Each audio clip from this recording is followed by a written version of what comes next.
Bonjour, bienvenue à Marrakech où nous sommes très heureux de vous accueillir dans un endroit emblématique, une des places les plus connues au monde, la place Jemaa el-Fna, un lieu incontournable à Marrakech, un lieu mythique où nous avons choisi de nous installer pour cette première édition de la Marrakech Investment Week organisée par le Centre régional d'investissement de Marrakech-Safi.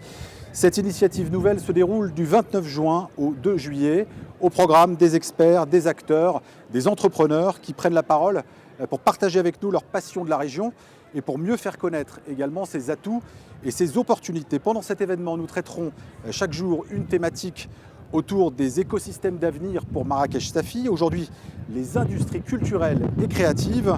Pour en parler à mes côtés, plusieurs personnalités. Naïla Tazi, vous présidez la Fédération des industries culturelle et créative. Vous avez également fondé le festival Gnawa Musique du Monde qui a lieu chaque année à Essaouira. Nadia Noël, vous êtes une Française amoureuse de la région. Vous êtes au Maroc depuis plus de 20 ans, 25 ans. Vous avez lancé Shabby Chic ici, une enseigne de décoration qui marche très bien. Saad Tazi, vous êtes l'un des grands photographes de la scène artistique au Maroc. Vous exposez beaucoup, vous avez aussi à votre actif plusieurs livres sur le royaume. Et enfin, Sanaï Younsi, vous êtes chargé du patrimoine et des actions culturelles au Palace Saadi. Vous avez également été chargé de la conservation pour le musée Yves Saint-Laurent et le musée Berbère au Jardin Majorel. Enfin avec nous, Yassine Msefer, vous êtes le directeur général du Centre régional d'investissement de Marrakech-Safi. Je vais vous laisser prendre la parole en préambule car vous avez quelques mots à nous dire sur le rôle. Très heureux de vous accueillir ici dans cette place mythique, comme vous avez dit, patrimoine immatériel de l'humanité, pour parler d'un sujet qui nous tient à cœur, à nous tous, qui est celui de l'industrie culturelle et créative, comme étant un des 4 piliers écosystèmes d'avenir où nous pensons que la région a son mot à dire et toute sa légitimité. Je vais juste prendre 2 minutes pour vous parler un peu des atouts de la région, parce que d'abord, cette région possède des trésors. C'est une région qui a une richesse et une diversité culturelle et créative sans pareil dans le monde. C'est une région qui possède 3 médinas incroyables. C'est une région qui a une force dans la production artisanale et une réputation dans l'artisanat qui est sans pareil. Et surtout, c'est une région qui a aussi un capital immatériel en termes d'industrie culturelle et créative. Au-delà de ces aspects matériels et immatériels, ce qui fait la richesse de l'industrie culturelle et créative, ce sont les femmes et les hommes qui ont porté ce combat depuis de nombreuses années. Et le plus bel exemple, c'est ceux qui sont avec nous aujourd'hui réunis et qui vont nous parler de ce qu'ils font pour la région et pourquoi la région est une terre d'opportunités, et notamment dans l'industrie culturelle et créative. Nous avons le plaisir également d'avoir parmi nous en ligne un très grand monsieur de la création, j'ai nommé Serge Lutens, parfumeur, artiste, photographe, cinéaste. Serge Lutens s'est installé à Marrakech depuis 1974 et vous allez l'entendre, sa passion pour la région est restée intacte.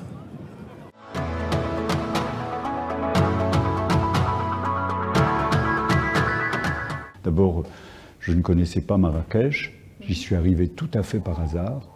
Je venais de signer un contrat avec Christian Dior en 1968. Donc en fait, c'est toujours une question de hasard. Si vous m'aviez dit que je viendrais ici, que je ferais une maison, que je mettrais 45 ans pour la faire, que j'aurais utilisé un nombre d'artisans, que je dépenserais un argent fou, que rien de tout ça n'était impossible. Il n'y avait même pas l'idée de faire des parfums, ça ne m'intéressait pas. Ça ne m'intéressait pas. Et j'arrive à Marrakech et alors là, les cieux se sont grands ouverts. C'est-à-dire que tout à coup, plus de nuages. J'étais perché au-dessus de Marrakech, avec en contrebas toute la ville. Et j'étais dans ces petites collines, montagnes qu'on appelle Jbilet, violettes. Et je vois le grand... Alors voilà, je descends vers la ville, j'arrive, je passe par des palmiers. Je me souviens plus très bien, c'est très confus. Et tout à coup, la lumière a changé. C'est comme très souvent au Maroc, si vous voulez, c'est un pays de contraste très très fort. Tout à coup, il pleut, et tout à coup, il fait beau. Voilà. C'est extraordinaire. La lumière aussi est extraordinaire à Marrakech. Elle est unique. C'est un genre de miracle, de neige, de ciel, de fleurs, de parfums, de tout. Je vais dans les souks, je me promène, je ramasse des choses. Je découvre l'odeur des échoppes de menuiserie, du cèdre. Cette odeur extraordinaire dans l'air de Marrakech. C'est une pâtisserie de bois, délicieuse. Et je ramasse des petits morceaux sans avoir aucun projet. Je ramasse des petites choses, des éléments, des cires, des choses. Je parle avec les gens, je traverse des forêts de sourires. Extraordinaire voyage, où je découvre le Maroc, tout en ne le connaissant pas du tout. Parce que, si vous voulez, il n'y a rien de plus étranger. La première apparence du Maroc, c'est pas le Maroc. C'est un pays très très mystérieux, très très mystérieux. Il faut le connaître, on met beaucoup de temps. J'ai appris beaucoup par les gens, par les choses. Et c'est mon histoire avec le Maroc. Donc c'est cette histoire. C'est à partir de ces éléments que j'ai commencé à ramasser, que je me suis intéressé de plus en plus à la parfumerie, au parfum, disons, au parfum, mais dans son côté sacré, dans son côté unique. Donc c'est un petit peu comme ça que j'ai bâti cette parfumerie, et plus j'avançais en elle, ça a commencé par un parfum que j'ai fait qui s'appelait Féminité du bois, qui était la féminité dans le bois, dans le cèdre. Et c'était une nouvelle façon de construire les parfums. C'est-à-dire que j'ai tellement insisté sur la matière première, si vous voulez, c'est-à-dire du bois, que ça a révolutionné la façon de construire les parfums. Cette rencontre avec le Maroc m'a initié à beaucoup de choses. Je lui dois beaucoup de choses. Et cette maison qui a pris beaucoup de temps, qui a pris de travailler avec beaucoup d'artisans, connu beaucoup de choses. J'aime ici, si vous voulez, voilà. Donc c'est plutôt une sorte de... Ça s'est concentré sur la maison, ça s'est concentré sur un rêve, ça s'est concentré sur une idée, si vous voulez. Le parfum était une sorte de... C'est devenu à terme une sorte de pont tendu entre l'image et les mots. Voilà le parfum pour moi. Donc tout ce que je fais est en liaison avec ce que j'ai pu apprendre ici. Connaître, apprendre, voir, faire et défaire. Quelque chose de vital dans votre pays. Il y a quelque chose de très fort, il y a un moteur. Ce moteur, j'en ai profité. J'ai fait de l'essence, si vous voulez, des essences.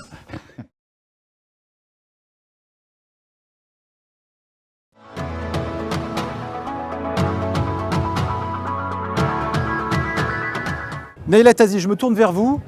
Vous avez créé il y a 24 ans le festival Gnawa et Musique du Monde à Essaouira. C'est un festival dont la notoriété a très largement dépassé les frontières du Maroc. Pourquoi avoir choisi de lancer cet événement, particulièrement à Essaouira? Parce qu'Essaouira a une histoire multiséculaire, pour ne pas dire plurimillénaire. Le Maroc, tout le royaume du Maroc, un héritage qu'il a su cultiver. Et à Essaouira, il y a une histoire avec les Gnawa. C'est une culture qui est très fortement présente. Les Gnawa, une grande partie des Gnawa du Maroc se sont sédentarisés à Essaouira. Il y a le sanctuaire des Gnawa qui se trouve à Essaouira. Et donc c'est une culture qui fait partie de la vie d'Essaouira. Et il y a également toute une pléiade d'artistes à travers le monde qui se sont passionnés pour cette musique, des grands noms, issus du monde du jazz, tels que Archie Shepp, tels que Randy Weston, ou des artistes français tels que Louis Bertignac, des grandes légendes même de la musique. On connaît la légende de Jimi Hendrix avec Essaouira et les Gnawa. Donc un tas d'artistes comme Robert Plant aussi, par exemple, qui sont venus, qui ont fusionné avec les Gnawa. Et on s'est dit pourquoi pas faire un festival qui revient justement sur cette histoire très particulière que la musique des Gnawa inspire aux musiciens du monde. Et on a créé ce festival en 1998 qui a connu un succès absolument phénoménal, mais pas simplement parce que la musique est formidable, mais aussi parce que le Maroc était à une époque où justement il s'ouvrait sur les cultures du monde, sur les pays du monde, sur les économies du monde. Il y avait aussi l'avènement d'un jeune roi qui a amené tout un vent de nouveautés, d'innovation, un souffle de nouveau sur le pays. Et donc il y a eu un appel d'air, il y a eu un élan qui a fait que ce festival a trouvé sa place à ce moment-là précis. Voilà, c'était le bon moment pour ce festival. Et donc les Gnawa, c'est aussi l'histoire d'une d'un lien évident entre ce que la culture peut apporter au développement, puisque Essaouira était une ville en souffrance, qui, depuis la naissance de ce festival, a connu un développement économique, social, touristique extrêmement intéressant, et avec des chiffres à l'appui qui démontrent que cette ville est devenue une destination très connue à travers le monde pour la musique et pour la culture. Une ville d'ailleurs qui abrite plusieurs festivals aujourd'hui. Un festival qui a trouvé sa ville, j'ai envie de dire une ville qui a aussi trouvé son festival. Comment justement cet événement a permis d'accompagner au fil des ans le développement d'Essaouira? Alors oui, on dit toujours qu'un festival c'est d'abord un lieu, évidemment c'est un thème et un lieu. Et il faut admettre que c'est une sublime cité, l'ancienne Mogador est une très belle ville. Et donc la population s'est très vite appropriée cette occasion unique à travers ce festival qui accueillait des gens qui venaient du monde entier, des médias du monde entier. Donc un festival qui s'est développé. Donc il faut rappeler que c'est une ville de 70 000 habitants qui en accueille 4 à 500 000 à chaque édition du festival. Donc évidemment, les infrastructures se sont développées, les hôtels, les riads, les restaurants, les commerces. Les gens ont saisi l'opportunité pour créer des entreprises, développer des commerces, créer de l'emploi. Et donc aujourd'hui, on vit une formidable transformation de la ville avec beaucoup d'opportunités sur le plan du tourisme et sur le plan aussi du développement culturel, puisqu'aujourd'hui, Essaouira se prépare à accueillir une très belle infrastructure qui va s'appeler la Cité des Arts et de la Culture, qui a été conçue par un très grand architecte brésilien qui s'appelle Oscar Niemeyer, qui n'est plus de ce monde, c'est son dernier projet. Il faut le rappeler, c'est l'architecte qui a construit le siège des Nations Unies à New York et tellement de projets à travers le monde. Et on a la chance à Essaouira d'avoir eu son dernier projet qui est en cours de réalisation. Donc il y a énormément de choses qui vont se développer autour de ça. Donc c'est vraiment une ville qui petit à petit a réussi, avec beaucoup de cohérence, beaucoup d'intelligence collective, a réussi à développer un projet d'avenir pour s'imposer comme une ville, une destination pour les industries culturelles et créatives. Et je pense que vraiment la région de Marrakech, à travers cet exemple-là, est en train d'élargir cette expérience et d'en faire quelque chose de beaucoup plus inclusif. Notre directeur du CRI a parlé tout à l'heure de cette place emblématique, qui est très connue pour les Gnawa d'ailleurs, qui est un patrimoine immatériel de l'UNESCO. Mais la région, sur les 10 éléments que le Maroc a au patrimoine mondial, immatériel de l'UNESCO, il y en a 3 qui sont dans la région de Marrakech. Il y a la plage Jemaa el-Fna, il y a les Gnawa depuis 2019, mais il y a également tout ce qui concerne l'Arganier. Voilà, donc c'est vraiment une région qui a du potentiel et il y a encore beaucoup à faire. On va prendre un peu de hauteur et au-delà d'Essaouira, qu'est-ce qu'on peut dire sur la place des festivals dans la région de Marrakech-Safi? Est-ce que c'est une filière d'opportunités qui peut participer là encore au développement du territoire? Alors tout à fait, les festivals, c'est vraiment devenu essentiel dans le développement économique et touristique de la région parce que d'abord, nous avons des grands festivals qui assurent le rayonnement de la région et qui créent beaucoup d'emplois.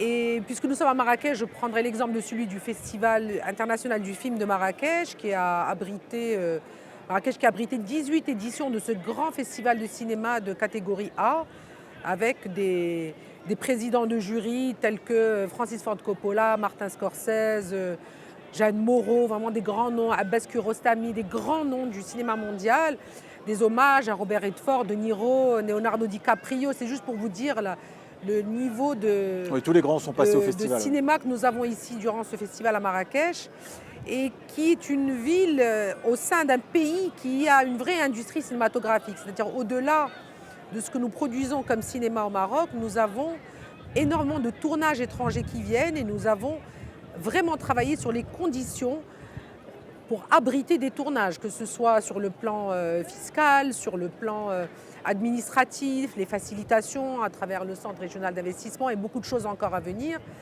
Et puis aussi le développement des nouvelles technologies. Et pour vous donner un exemple, nous avons aujourd'hui dans ce festival un grand partenariat avec Netflix qui a choisi de s'allier au Festival du film de Marrakech pour développer justement les cinémas de cette région du monde, Maghreb et monde arabe. Donc c'est vraiment une place très importante qui est donnée au festival parce que ce sont des événements qui sont au cœur de la production, de la diffusion et de la promotion.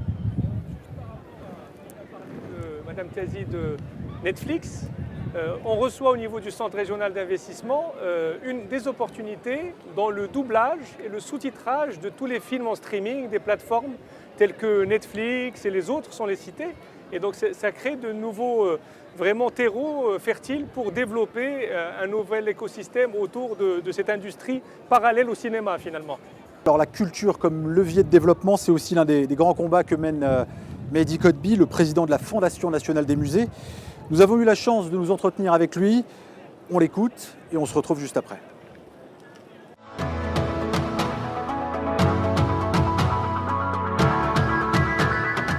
Dar el-Bachar regroupe en lui toute l'histoire et toutes les racines de ce pays qu'est le Maroc. Une fusion entre les religions, une fusion entre les cultures.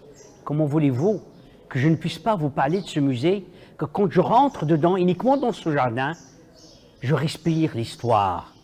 Je respire aussi ce pays qui a su être un exemple pour le monde, et en particulier cette ville de Marrakech, dans un pays et une ville de tolérance, une ville de ce que j'appellerais le vivre ensemble entre juifs et musulmans. Et pour moi, c'est ça qui est merveilleux. Car quand vous allez déambuler, j'allais dire déambuler, c'est pas le mot, je dirais voyager, dans ces salles exceptionnelles, dans ce palais aux 1000 parfums, vous découvrez le judaïsme, une salle pour le judaïsme marocain, vous découvrez une salle pour l'islam du Maroc, vous découvrez l'histoire de la céramique, vous découvrez de très très belles choses. Et en même temps, puisque j'ai peu de temps pour vous parler des musées, je vous parlerai aussi d'un autre musée, aussi émouvant que celui-là, qui s'appelle Dar Saïd, qui en lui-même a une histoire. Et Dar Saïd accumule aussi l'histoire à travers le tapis, qui rend hommage à toutes ces femmes marocaines qui ont travaillé sur le tapis, qui ont été des femmes d'exception, car ils ont été les précurseurs de la modernité spontanée, de l'abstraction spontanée. Et c'est exceptionnel. Dar donc Saïd, et puis quand même, je voudrais vous dire, pour vous dire qu'il y a aussi l'avenir, à la fois dans le pays, car je crois et j'aime ce pays. Et je tiens à vous dire aussi, j'aime mon pays, et j'aime aussi mon roi. Je veux vous le souligner. Et donc, je voudrais vous dire qu'il y a aussi, dans l'avenir, le futur musée qu'on est en train de faire à la place Jemaa el-Fna, qui s'appellera la mémoire Jemaa el-Fna. Donc, il y aura 3 musées ici, à Marrakech. Donc, voilà ce que c'est les musées et ce qu'on nous donne comme palette colorée de tous les musées. Cette ville, cette région est belle. Vous savez qu'elle a inspiré des grands artistes, des grands comme Majorelle, qui a laissé, je dirais, sa palette guidée par les lumières, par les couleurs, par les traditions et par aussi l'accueil des gens de Marrakech. Où vous voulez aller ailleurs que trouver ce trésor de ces bleus magnifiques qui viennent de Safi et qui sont les céramiques exceptionnelles. Comment voulez-vous trouver un lieu où vous êtes à 200 km de la mer, même pas 200 qui Essaouira, et vous pouvez rêver entre les dunes et entre la mer. Vous voyagez déjà en étant dans la région. Nous vous souhaitons les bienvenus. Soyez les bienvenus. Invest in Marrakech. Investissez d'abord vous et investissez cette ville exceptionnelle et cette région magnifique.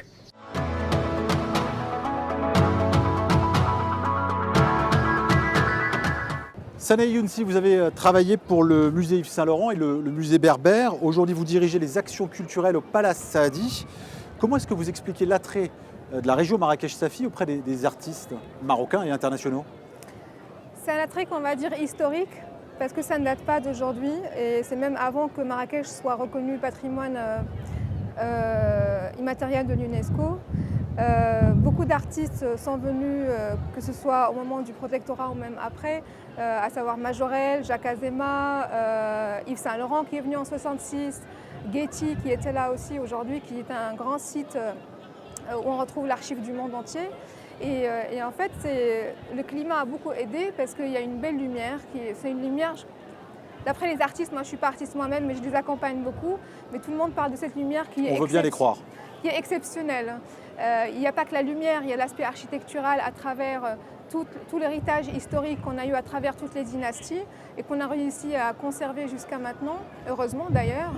Et il y a aussi toute une palette de couleurs. Il y a beaucoup de verdure à Marrakech, la couleur de ses murs, la couleur des épices qu'on retrouve dans les médinas, la couleur même des gens qui sont habitués,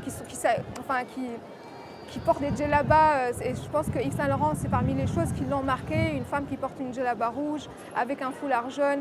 Et c'est pour ça que dans sa création, il y a eu la couleur depuis qu'il est venu à Marrakech en 1966. Après, aujourd'hui, on commence à avoir beaucoup d'artistes contemporains qui viennent s'installer à Marrakech, qu'ils soient marocains, mais on reconnaît beaucoup de Marocains qui sont là et qui sont heureux de travailler à Marrakech. Ils créent parce qu'il y a beaucoup de facilité. Hormis le fait qu'il y a cet attrait climatique, on va dire, qui aide beaucoup à l'inspiration, etc. Il y a aussi beaucoup d'artisanat. Et donc les artistes, comme ils commencent à faire beaucoup d'installations, donc ils sortent du cadre pour découvrir et aller expertiser autre chose. Et donc l'artisan, il est là, il est fasciné. Et je pense que les artisans de la région ont pris cette habitude de travailler avec les artistes depuis la Biennale et même depuis d'autres événements de l'époque, en fait. On va justement écouter un artiste installé à Marrakech, il s'appelle Virtualistic. Son œuvre, il l'a construit à partir de la réalité augmentée et il nous explique pourquoi il a choisi de travailler dans la région.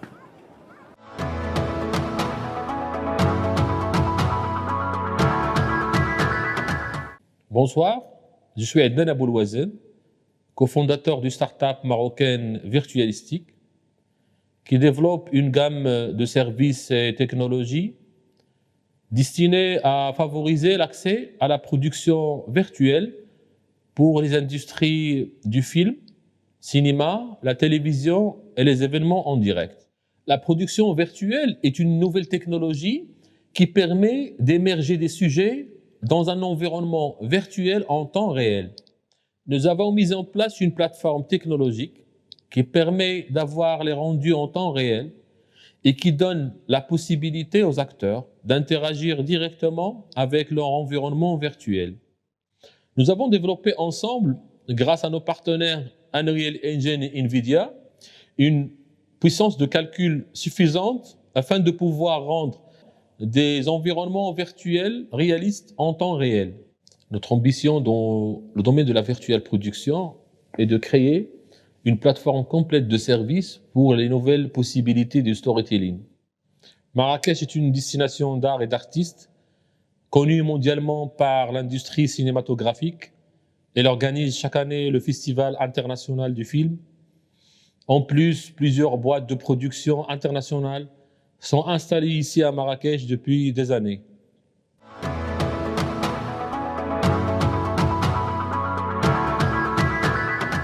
Saleh Younsi, on parle de plus en plus de musées virtuels, d'expositions digitales, d'immersion 3D.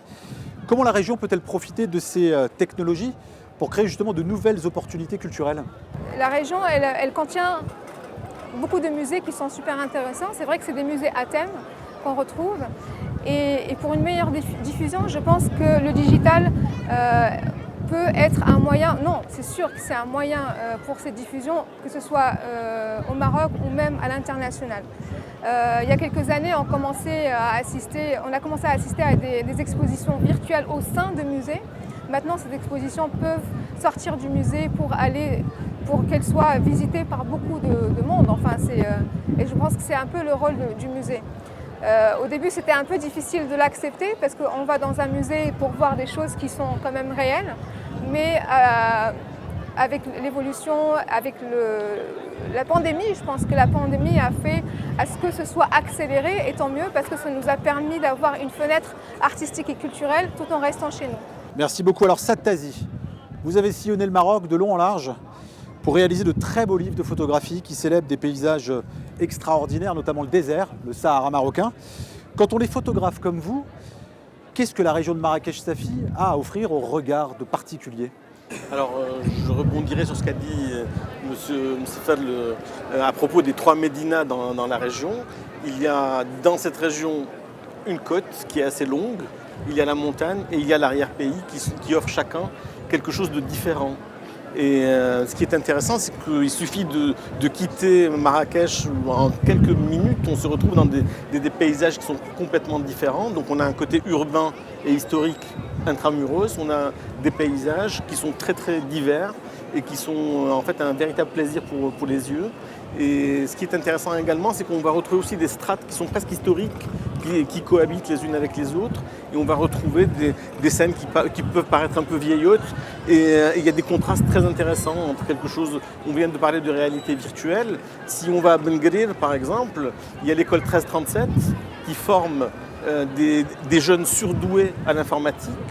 Et ce sont des gens qui font du cinéma en 3D, qui font de la réalité virtuelle, qui ont des contrats avec des acteurs à l'international. C'est-à-dire qu'en fait, la notion de territoire s'ouvre grâce à ces nouvelles technologies.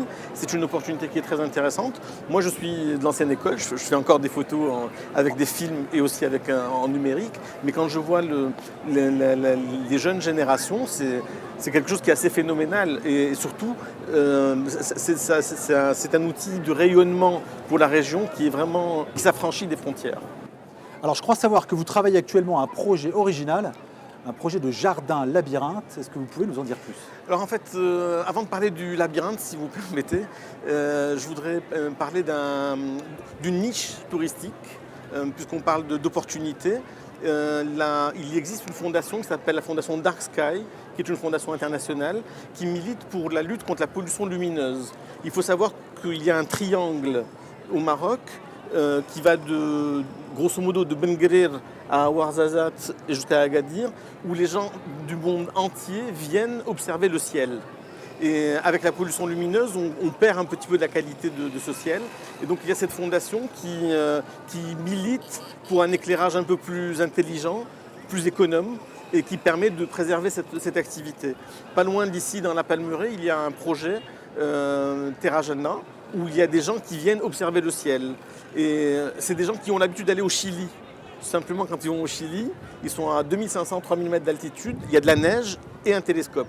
Il n'y a strictement rien à faire. Quand ils viennent à Marrakech, ils passent toute leur journée place Jemal Fna, dans les restaurants, ils vont dîner et ensuite ils vont observer le ciel. Donc il y a un écosystème assez réduit, mais qui est une niche qu'il faut bien entendu exploiter, je pense. Et il y a beaucoup de petites niches comme celle-ci. Et donc une des niches sur lesquelles on se positionne, c'est celle d'un jardin, le labyrinthe, qui j'espère va voir le jour en 2024. C'est un jardin thématique qui va permettre à la fois de s'adresser à la population locale, parce que c'est important. Nous sommes à Marrakech, les gens ont l'habitude de vivre à l'extérieur et la notion de jardin est une notion qui est importante sur le plan historique au niveau du Maroc. Et donc ce jardin va permettre d'avoir des activités pour les enfants, une dimension de formation aussi, et également une dimension ludique et culturelle, puisque ça va permettre de brasser un certain nombre de populations différentes. Et l'objectif, c'est simplement de contribuer encore une fois au rayonnement de Marrakech en permettant aux gens qui viennent visiter la ville d'avoir une activité qui va leur permettre de rester un peu plus longtemps et donc de profiter un peu plus de Marrakech et de sa région. Je voulais juste rebondir sur le fait que la région de Marrakech-Safi a prouvé au monde entier que investir dans les jardins, dans l'écosystème des jardins, peut être rentable et durable.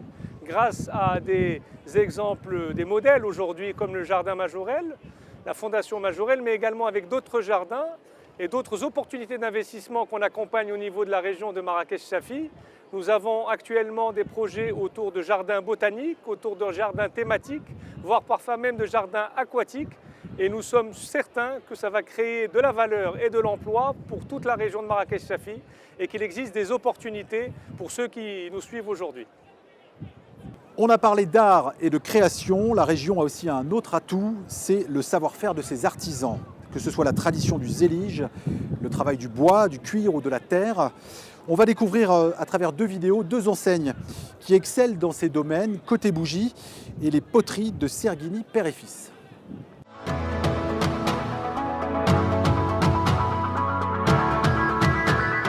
J'ai démarré en 2003, mais vraiment tout petit. J'avais 3 employés, et un tout petit local et j'étais tout le temps avec ma blouse. Mais je m'amusais, vraiment je m'amusais.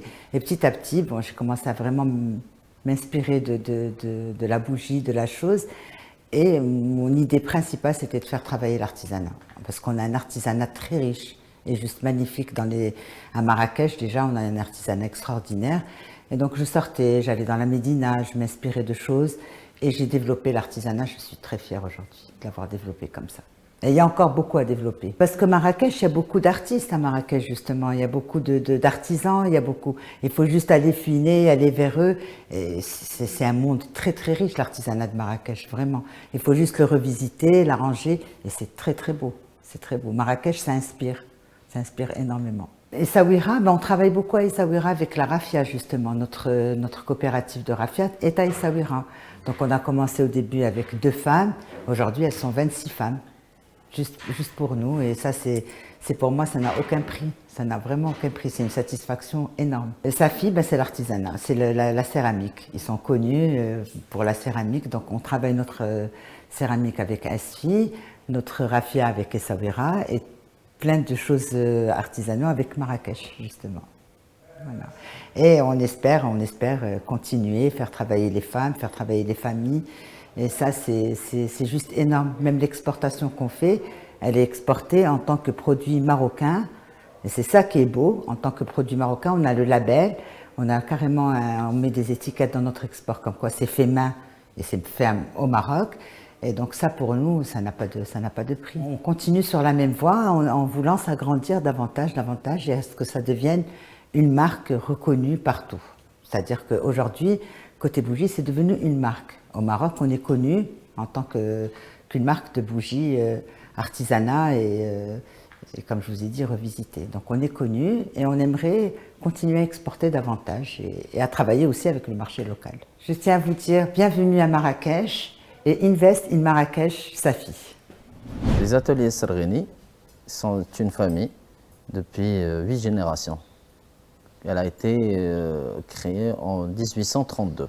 Mon grand-père était l'apprenti de la Mali. La Mali, c'est lui qui a créé la première école de la céramique à Safi et au Maroc. Après, mon père, il a pris le flambeau. Il a été meilleur artisan du Maroc. Il a été l'ambassadeur de la céramique en Afrique, africaine, partout dans le monde. La céramique, on a essayé de la développer dans tous les sens. Ça veut dire on veut garder le côté traditionnel pour ne pas perdre nos traditions et le côté moderne, design et tout ça. Mais alhamdoulilah, depuis 2014, on a avancé sur ce côté-là. Avec aussi, on a travaillé avec les grands hôtels, et on a repris pas mal, on va dire, de créativité. Parce que pour qu'un artisan, il avance, il faut qu'il soit toujours créatif. Même s'il nous copie, même s'il fait n'importe... Nous, on est toujours créatifs. On passe toujours à autre chose. On ne laisse pas les gens qui vont travailler sur ce modèle. Nous aussi, on passe à autre chose. Et on a toujours une longueur d'avance. Alhamdoulilah, nos clients, on va dire, ils sont partout dans le monde. D'ailleurs, j'ai une anecdote, c'est que quand je vais chercher le visa d'un pays, ils m'ont dit, pourquoi aujourd'hui je vais aller chercher mes poteries qui sont partout dans le monde. C'est une anecdote. Mais pour la céramique, nous on a travaillé partout avec tous les pays, l'Australie, la Nouvelle-Calédonie, la Russie, les États-Unis, le Brésil, le Mexique, on va dire les pays du Golfe. Partout dans le monde, on a travaillé. Bienvenue à Marrakech. Invest in Marrakech Safi.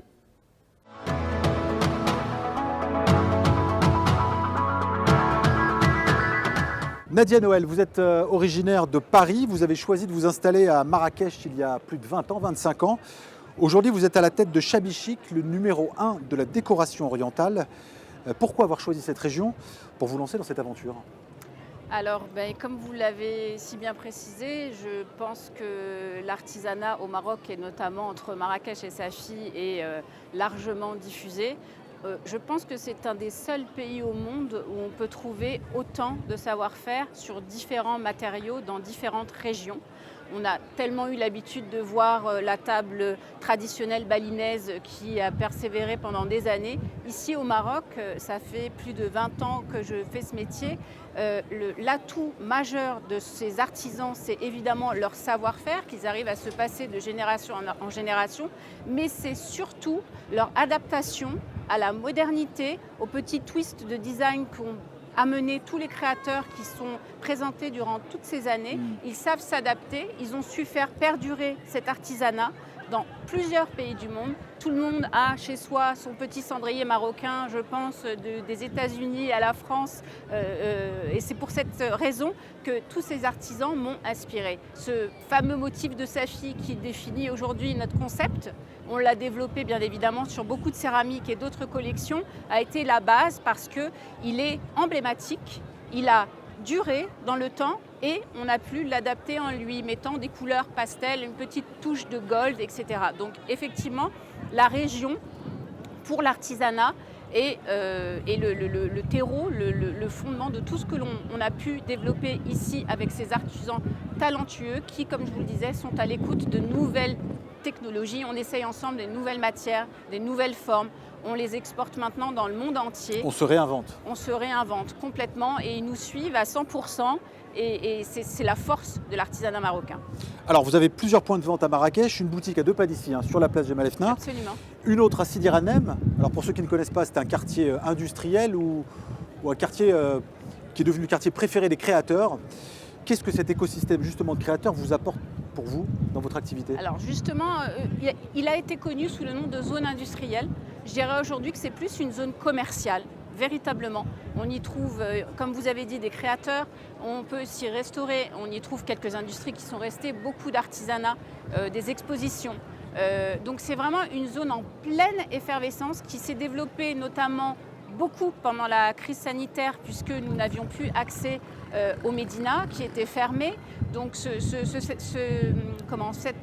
secteur de Sidi Ranem a pris un nouvel essor et s'est développé et il y a vraiment quelque chose de très moderne qui est en train de se faire à Sidi Ranem et on invite vraiment de plus en plus les créateurs qui ont des choses à montrer à venir à Sidi Ranem, notamment la zone également.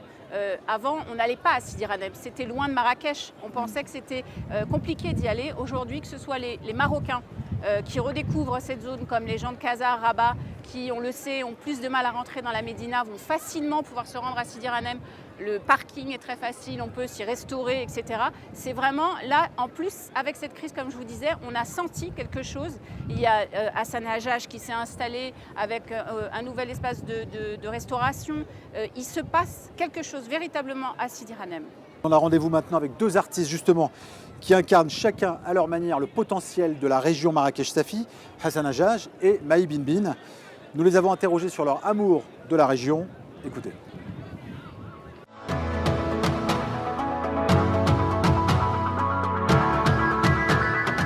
Quand on est à Marrakech, être peintre ou écrivain, c'est-à-dire on n'a presque pas de mérite d'être peintre ou écrivain. Pourquoi? Parce que on est dans la couleur, on est dans le rouge, dans l'ocre rouge, on est dans le bleu de Jardin Majorelle, on vit dans la couleur. Et puis, moi, je vous assure qu'il me suffit de m'asseoir dans un café en ville pour qu'on vienne me raconter des histoires et m'offrir pratiquement sur un plateau les romans que j'écris. Les gens racontent, les gens sont très sympathiques, ils adorent parler et donc ils adorent raconter des histoires. Donc voilà, il était évident que l'enfant de Riyad Zeytoun Qdim en Médina devienne peintre-écrivain.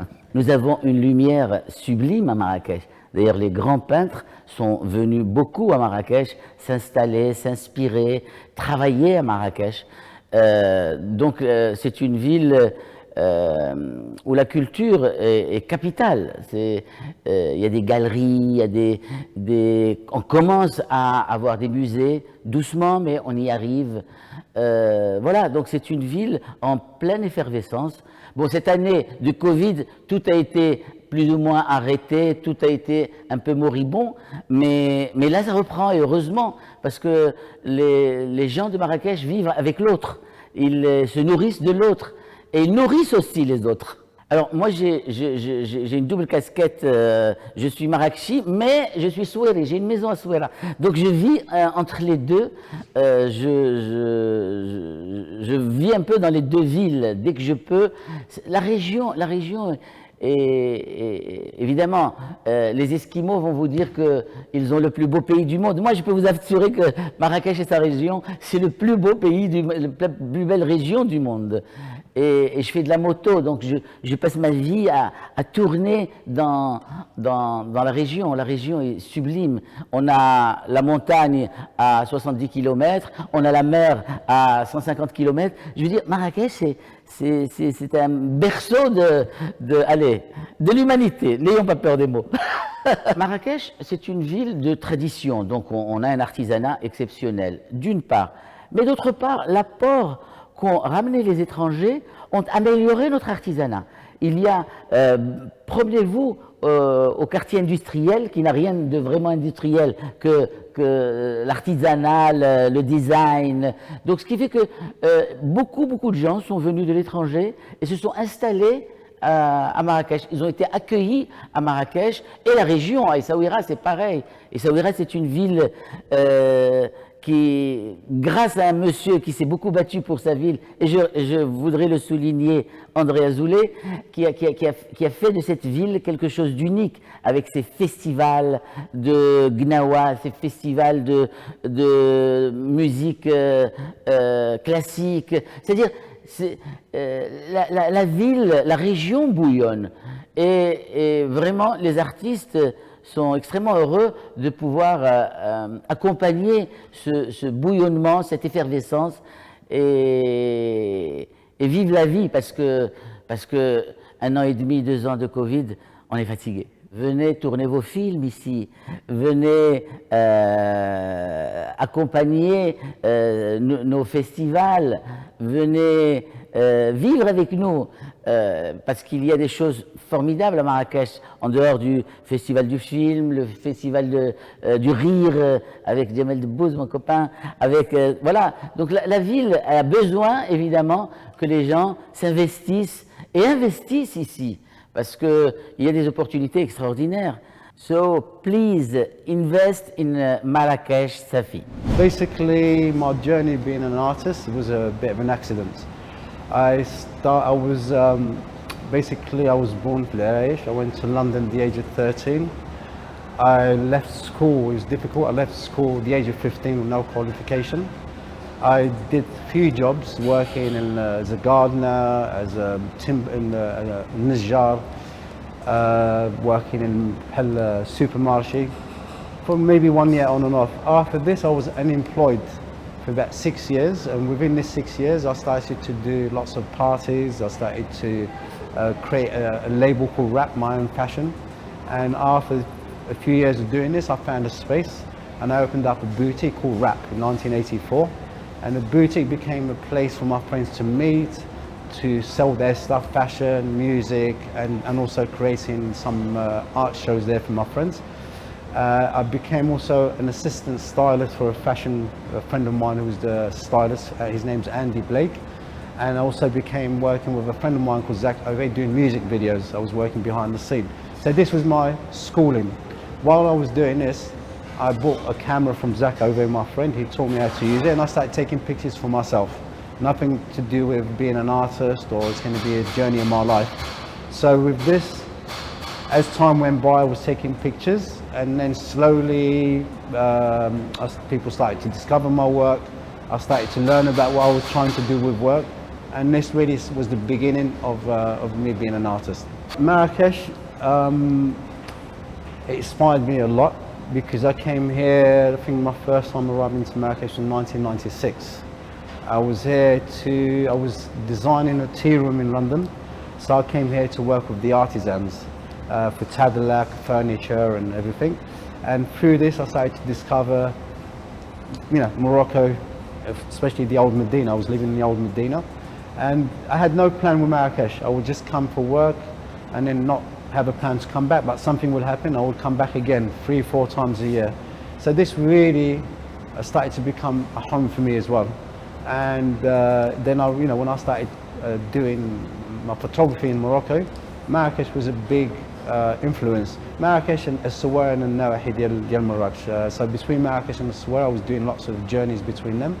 And if you look at my work, my early work, you could really see Marrakech that really presents the whole Morocco, because I was really taking pictures of people from the Medina, people like do henna, dancers, musicians, designers, Welling Dirb.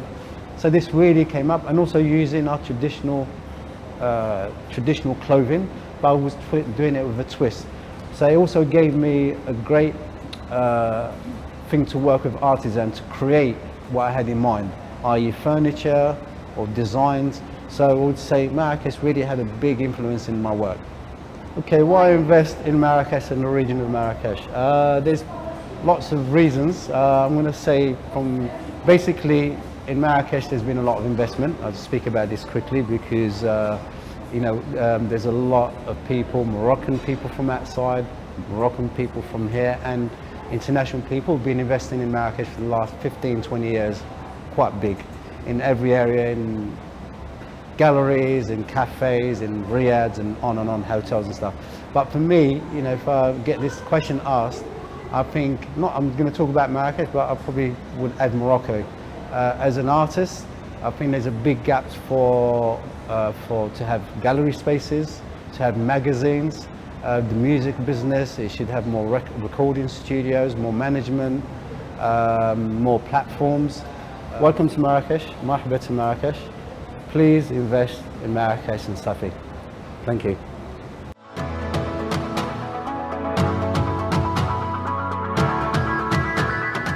Je reviens vers vous, Naïla Tazi, vous êtes également parlementaire. Quelles sont les actions qui sont menées au niveau politique? On parle beaucoup de l'économie, mais au niveau politique, pour soutenir les industries justement créatives et culturelles dans la région. Alors il y a une prise de conscience qui est assez générale sur le potentiel de ces industries créatives et culturelles, avec évidemment la nécessité de faire évoluer tout un contexte, que ce soit législatif ou fiscal. Tout cela étant bien entendu lié. Donc je dirais de manière assez brève, je parlerai peut-être de 3 points importants et intéressants. Le premier, c'est qu'il y a une vraie évolution sur le partenariat public-privé avec une loi qui a élargi les perspectives de ce partenariat public-privé pour permettre au territoire de s'approprier toutes les opportunités possibles et aux collectivités territoriales, je dirais. Parce qu'aujourd'hui, on voit bien que dans certains territoires du Maroc, comme ailleurs dans le monde, il y a à travers ces industries créatives et culturelles des possibilités de donner des gestions déléguées, de faciliter certains investissements en partenariat entre le secteur public et le secteur privé. Donc ça, c'est un point très important sur le plan législatif.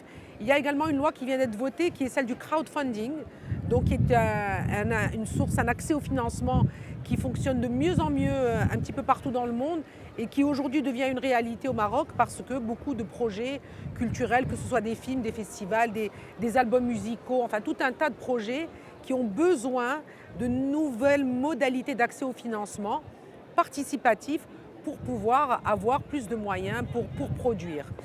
Voilà, c'est vraiment 2 grands projets importants. Je dirais aussi qu'au Parlement, nous militons beaucoup, nous sommes de plus en plus nombreux à plaidoyer pour renforcer les moyens qui sont alloués au secteur de la culture pour pouvoir lui donner son plein potentiel et libérer les énergies dans ce domaine et saisir toutes les opportunités qui se présentent pour le Maroc. Justement, Yassine Msefer, on a vu que Marrakech-Safi est une région très riche d'un point de vue culturel, d'un point de vue artistique, qu'il y a une vraie dynamique et de très belles opportunités. Comment le Centre régional d'investissement participe-t-il à soutenir ce mouvement? On a effectivement vu qu'il y a de très belles dynamiques. Les forces vives ici qui représentent l'écosystème régional démontrent que Marrakech-Safi, c'est une plateforme de réinvention. Il y a l'ancestral, il y a l'immatériel, il y a ce savoir-faire ancestral et qui se réinvente continuellement à travers des festivals, à travers la poterie, à travers l'artisanat. On a parlé de Sidi Ghanem qui est elle-même une plateforme de réinvention, la plage Jemaa el-Fna. Et toutes ces opportunités d'investissement, le Centre régional d'investissement essaie de les accompagner à travers son guichet unique et à travers ses divisions d'accompagnement dédiées aux investisseurs. Nous recevons tous les jours donc, des porteurs de projets que nous essayons d'accompagner de l'idée de projet jusqu'à leur installation et concrétisation. Donc j'invite vraiment tous les porteurs de projets à nous contacter. Nous avons aujourd'hui la chance d'avoir une plateforme fonctionnelle depuis quelques jours qui s'appelle marrakechinvest.ma où ils peuvent trouver toutes les informations qui seront nécessaires pour prendre les bonnes décisions d'investissement au niveau de Marrakech-Safi. Voilà, c'est la fin de cette émission. Merci à vous de nous avoir suivis. C'est également la fin de cette semaine consacrée à la Marrakech Investment Week. On a été très heureux d'être avec vous pendant ces 4 jours. Un grand merci à tous nos invités, entrepreneurs, acteurs, experts qui participent au développement de la région. On a pu découvrir toutes les opportunités de Marrakech-Safi. C'est le moment de venir ici, c'est le moment d'investir. C'est facile d'investir grâce au Centre régional d'investissement et on espère vous voir ici très bientôt. Merci beaucoup.